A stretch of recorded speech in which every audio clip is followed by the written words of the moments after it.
बिस्मिल्लाहिर्रहमानिर्रहीम। अस्सलाम वालेकुम रहमतुल्लाह। प्यारे बच्चों, कैसे हैं आप सब? मुझे उम्मीद है कि आप सब बिल्कुल ठीक होंगे और मेरी दुआ भी है कि अल्लाह ताला आप सबको अपनी हिफाजत में रखे। आज हम पढ़ेंगे सबक नंबर 2, जिसका उन्वान है थ ज़ाल ज़ौ।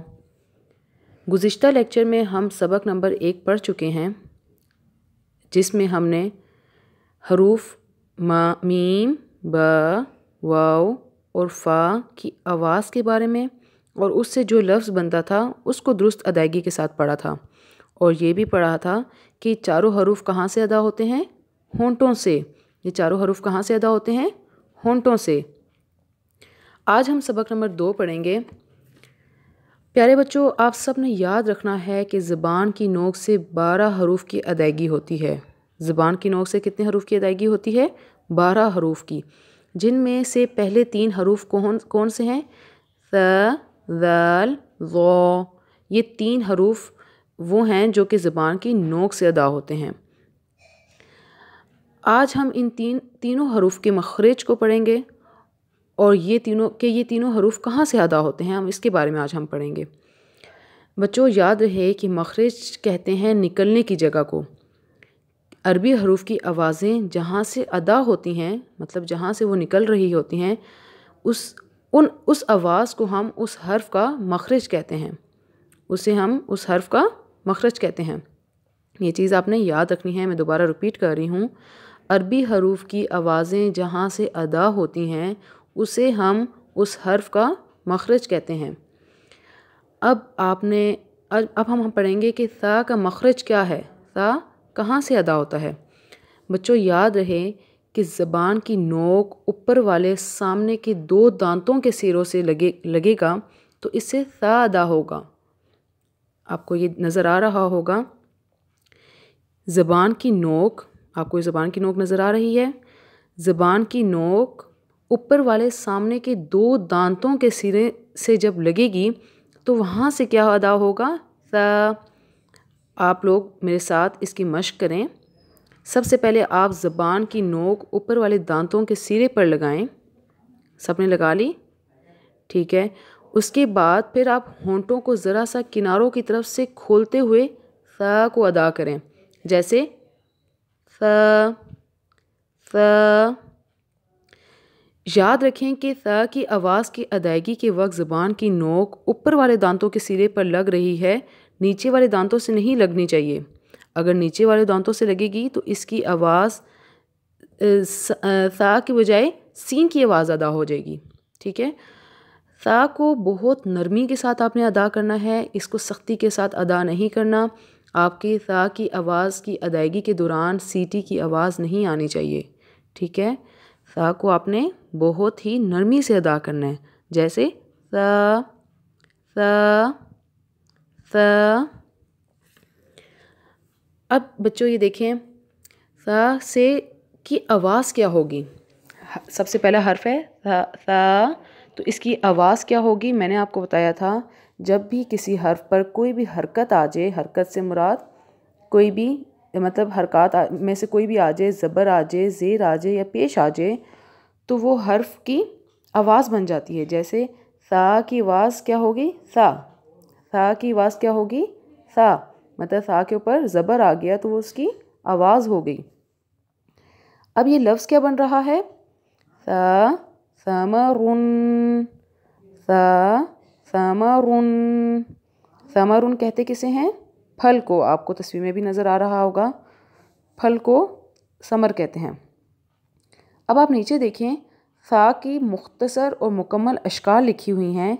सबसे पहली जो शक्ल है वो सा की मुकम्मल शक्ल है, वो सा की मुकम्मल शक्ल है।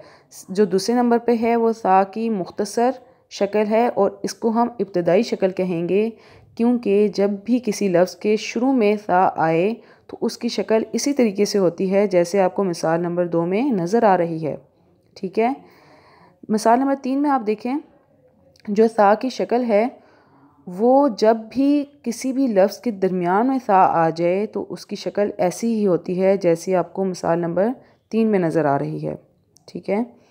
और इसी तरीके से सा जब किसी लफ्ज़ के आखिर में आ जाए तो सा की बिल्कुल ऐसी ही शक्ल होती है जैसे आपको सबसे आखिरी वाली मिसाल में नज़र आ रही है। ठीक है बच्चों, आपको समझ आ गई। अगला हर्फ देखें। अगला हर्फ है ज़ाल। अगला हर्फ क्या है? ज़ाल। ज़ाल की अदायगी के दौरान भी आपने याद रखना है कि इसकी भी अदायगी उसी तरीके से होती है जैसे सा की अदायगी होती है कि ज़बान की नोक सामने वाले ऊपर के दांतों के सिरे से लगाकर ज़ाल अदा किया जाता है। कहाँ से अदा किया जाता है? ज़बान की नोक को सामने वाले ऊपर के दांतों के सिरे से लगा के।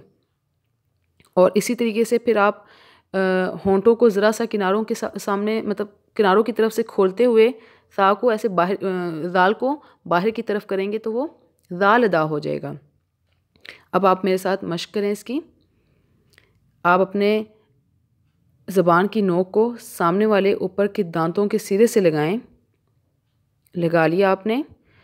फिर होंठों को ज़रा सा किनारों की तरफ से खोलते हुए ज़ाल को अदा करें जैसे ज़ाल ज़ाल।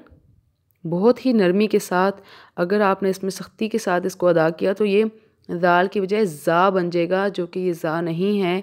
हमने इसको बहुत नरमी से अदा करना है। ठीक है, आगे देखें बच्चों, ज़ाल की आवाज़ क्या होगी? ज़ाल के ऊपर जब ज़बर आ जाता है तो वो उसकी आवाज़ बन जाती है, ऐसा ही है। तो ज़ाल की आवाज़ क्या होगी? ज़ा। ज़ाल की आवाज़ क्या होगी? ज़ा। ज़ाल से लफ्ज़ क्या बन रहा है? ज़हबुन। ज़हबुन। ज़हबुन कहते किसे हैं? सोना। आपको ये सोने की चूड़ियाँ आगे नज़र आ रही हैं ना? गोल्ड को, सोने को कहते हैं। आगे आपको नीचे ज़ाल की मुख्तसर और मुकम्मल अशकाल नज़र आ रही हैं। ज़ाल की दो तरह की अशकाल होती हैं। नंबर आपको पहली और दूसरी मिसाल में ज़ाल नज़र आ रहा होगा, एक ही जैसा लिखा हुआ है। ज़ाल जब किसी लफ्ज़ के शुरू में आ जाए तो बिल्कुल इसी तरीके से हम लिखते हैं जैसे आपको पहली दो मिसालों में नज़र आ रहा है। और जब ज़ाल किसी भी लफ्ज़ के आखिर में आ जाए तो हम ज़ाल को इसी तरीके से लिखते हैं जैसे आपको आखिरी दो मिसालों में नज़र आ रहा है। ठीक है, आपको ये बात समझ आ गई। आगे देखें, आज का हमारा आखिरी हर्फ कौन सा है? ज़। आखिरी हर्फ क्या है? ज़। अब ज़ को अदा कैसे करेंगे आपने ये ज़रा गौर से देखना है। इसको भी ज़बान की नोक सामने वाले ऊपर के दांतों के सिरे से लगाकर ज़ अदा किया जाता है। ठीक है, लेकिन इसकी अदायगी के वक्त आपने ज़बान का पिछला हिस्सा उठा लेना है जैसे आपको इस तस्वीर में नज़र आ रहा है।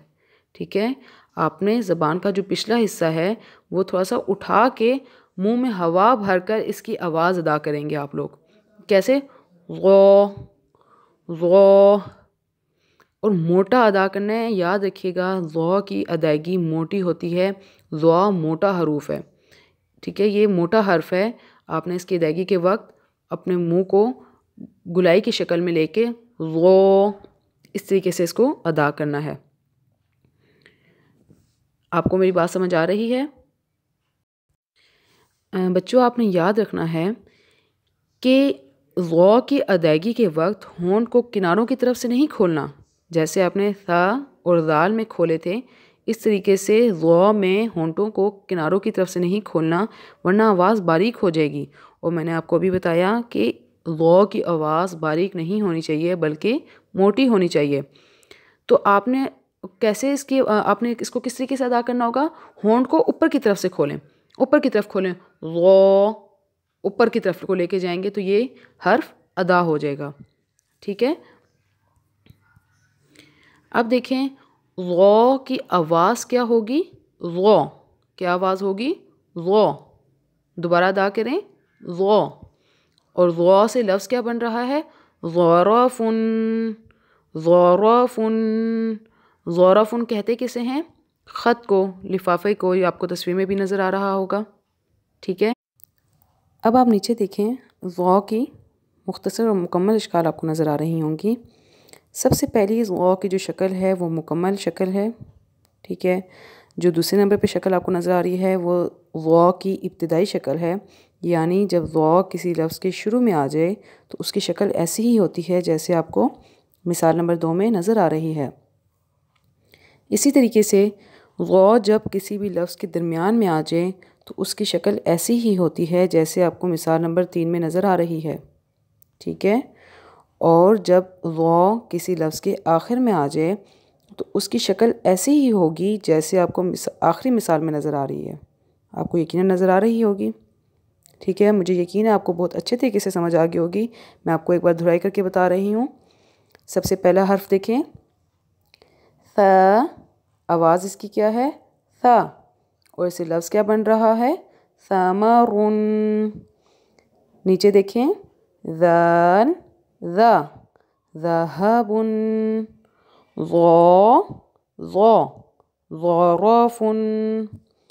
मुझे उम्मीद है कि आप सबको बहुत अच्छे तरीके से समझ आ गई होगी। आप इसकी घर में इसकी बार बार दुहराई करें ताकि आपको इन हरूफ की अदायगी करना बहुत अच्छे से आ जाए। अपना बहुत सारा ख्याल रखिएगा। फ़ी अमानिल्लाह।